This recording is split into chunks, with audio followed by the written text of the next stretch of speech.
Item Number SCP-2639 Object Class Euclid, formerly Keter. Special Containment Procedures SCP-2639-C is to be kept secured on-site in an isolated room that is Tempest certified.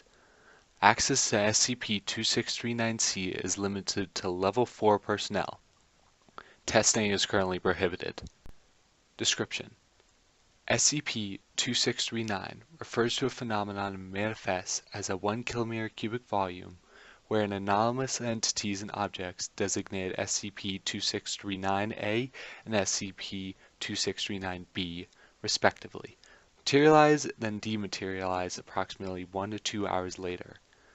An imperceptible barrier around SCP-2639 prevents instances of SCP-2639-A from leaving this area of effect. SCP-2639-A are 3 humanoid entities equipped with anomalous weaponry and armor.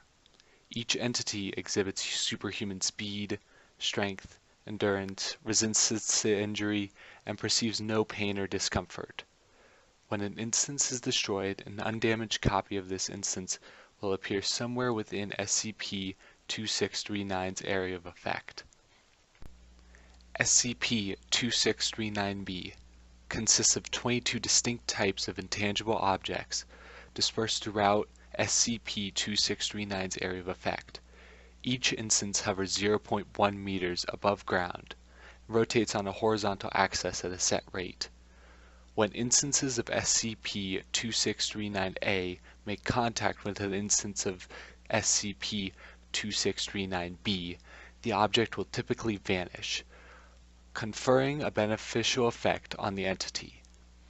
Observed effects have included, but are not limited to, new anomalous weaponry, increased resistance to injury, and higher overall damage output.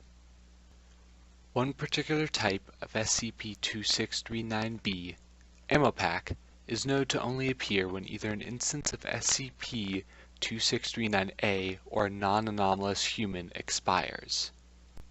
SCP-2639-C is a customized desktop computer.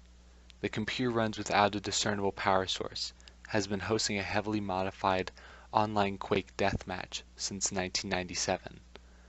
The session's participants are connected to the host via anonymous means, have been identified as 3 teenagers, missing since June 18, 1997.